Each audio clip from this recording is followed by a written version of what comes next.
जय हिंद। आप सभी स्टूडेंट को स्वागत है आप सभी छात्रों का आज की क्लास में। बच्चों, आज की क्लास में हम व्याकरण के ऑब्जेक्टिव क्वेश्चंस को याद करने वाले हैं। ये क्वेश्चंस बहुत ही महत्वपूर्ण हैं आप सभी बच्चों के मैट्रिक परीक्षा के लिए।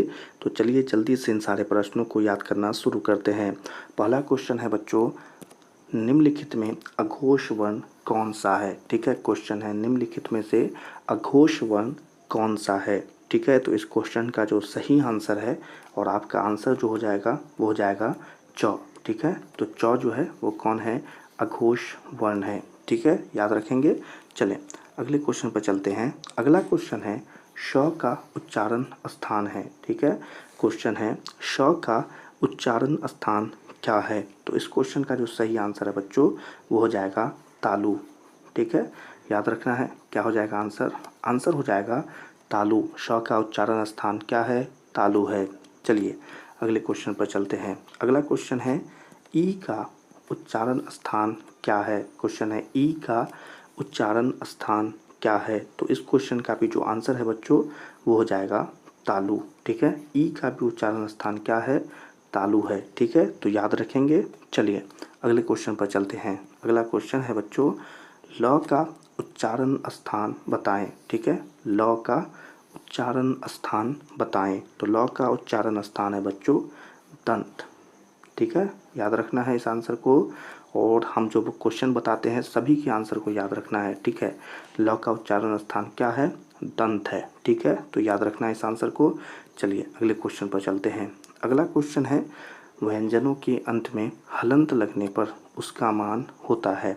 व्यंजनों के अंत में हलंत लगने पर उसका मान होता है। तो उसका मान होता है आधा। ठीक है, क्या हो जाएगा आंसर। आंसर हो जाएगा आधा। हलंत लगने पर मान हो जाता है आधा। ठीक है, चलिए याद रखेंगे। चलिए अगले क्वेश्चन पर चलते हैं। अगला क्वेश्चन है द का उच्चारण स्थान बताएं। द का उच्चारण स्थान बताएं। तो इसका जो उच्चारण स्थान है वो हो जाएगा दंत। ठीक है, द का उच्चारण स्थान क्या होगा, दंत होगा। और इसे याद रहने में भी आसानी होगी। द का उच्चारण स्थान दंत। चलिए अगले क्वेश्चन पर चलते हैं। अगला क्वेश्चन है आ ई उ वर्ण है। क्वेश्चन है आ ई उ वर्ण है, कौन से वर्ण है। तो ये दीर्घ स्वर है। ठीक है, क्या हो जाएगा, दीर्घ स्वर। ठीक है, इसे पढ़ने में भी थोड़ा तीर्थ लगता है, इसी के लिए इसका आंसर क्या होगा, दीर्घ स्वर। चलिए अगले क्वेश्चन पर चलते हैं। अगला क्वेश्चन है बच्चों, भ का उच्चारण स्थान क्या है। क्वेश्चन है भ का उच्चारण स्थान क्या है। तो इस क्वेश्चन का जो आंसर है बच्चों वो हो जाएगा ओष्ठ। ठीक है, भ का उच्चारण स्थान क्या है, भ का उच्चारण स्थान ओष्ठ है। ठीक है, तो इस आंसर को याद रखना है। और हम चलते हैं अपने अगले क्वेश्चन पर। हमारा अगला क्वेश्चन है र का उच्चारण स्थान क्या है। क्वेश्चन है र का उच्चारण स्थान क्या है। तो इसका आंसर तो आपको पता होगा, इसका आंसर हो जाएगा कंठ। ठीक है, र का उच्चारण स्थान क्या है, र का उच्चारण स्थान कंठ है। चलिए अगले क्वेश्चन पर चलते हैं। अगला क्वेश्चन है न का उच्चारण स्थान क्या है। क्वेश्चन है न का उच्चारण स्थान क्या है। तो इसका आंसर होगा मुद्रा। ठीक है, न का उच्चारण स्थान क्या है, तो मुद्रा है। ठीक है, तो इस आंसर को याद रखना है और इनसे पहले वाले भी सभी क्वेश्चन आंसर को याद रखना है। ठीक है, न का उच्चारण स्थान है मुद्रा। चलिए अगले क्वेश्चन पर चलते हैं। अगला क्वेश्चन है व्यंजन के कितने प्रकार हैं। क्वेश्चन है व्यंजन के कितने प्रकार हैं। तो व्यंजन के प्रकार हैं 3।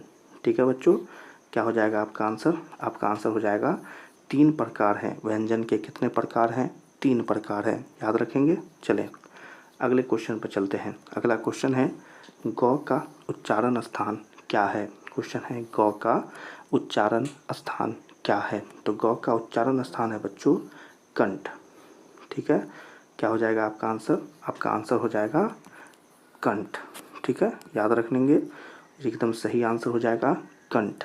चलिए अगले क्वेश्चन पर चलते हैं। अगला क्वेश्चन है त का उच्चारण स्थान क्या है। त का उच्चारण स्थान क्या है। तो इस क्वेश्चन का आंसर हो जाएगा त का उच्चारण स्थान है दंत। ठीक है बच्चों, क्या हो जाएगा, त का उच्चारण स्थान है दंत। ठीक है, याद रखेंगे। चलें अगले क्वेश्चन पर चलते हैं। अगला क्वेश्चन है छ का उच्चारण स्थान क्या है। क्वेश्चन है छ का उच्चारण स्थान क्या है। ठीक है, तो इस क्वेश्चन का आंसर हो जाएगा बच्चों कि छ का उच्चारण स्थान है तालु। ठीक है, याद रखेंगे क्या हो जाएगा आंसर, छ का उच्चारण स्थान है तालु। चलिए अगले क्वेश्चन पर चलते हैं। अगला क्वेश्चन है थ का उच्चारण स्थान क्या है। क्वेश्चन है थ का उच्चारण स्थान क्या है। तो जल्दी से इस क्वेश्चन के आंसर को बताएंगे, इस क्वेश्चन का आंसर क्या होगा। ठीक है, तो जल्दी से बताइए। और यहाँ पर कुछ गलती है, असल में यहाँ पर थ नहीं, यहाँ पर है ध। ठीक है, तो ध का उच्चारण स्थान बताइए। ठीक है, तो चलिए इसके आंसर को देखते हैं। ध का उच्चारण स्थान हो जाएगा दंत। ठीक है बच्चों, क्या हो जाएगा आंसर, ध का उच्चारण स्थान हो जाएगा दंत। और इसी आंसर के साथ आज की यह क्लास को समाप्त करते हैं। आज की क्लास थोड़ी छोटी है, पर इसे में पूछे गए सभी सवाल और आंसर बहुत ही महत्वपूर्ण हैं, तो आप इसे ज़रूर याद कर लीजिएगा। तो चलिए आज की क्लास को समाप्त करते हैं। आज की क्लास पसंद आई हो तो इस क्लास को लाइक कर दीजिएगा। ठीक है, और अभी तक हमारे चैनल को अगर सब्सक्राइब नहीं किया है तो चैनल को सब्सक्राइब कर लें और बेल आइकन को ऑल पर सेलेक्ट कर लें। आज की क्लास आपको कैसी लगी कमेंट में बताएं और इस क्लास को अपने दोस्तों के साथ शेयर करें। सभी छात्रों से मिलेंगे अगली क्लास में, तब तक के लिए आप सभी छात्रों को जय हिंद।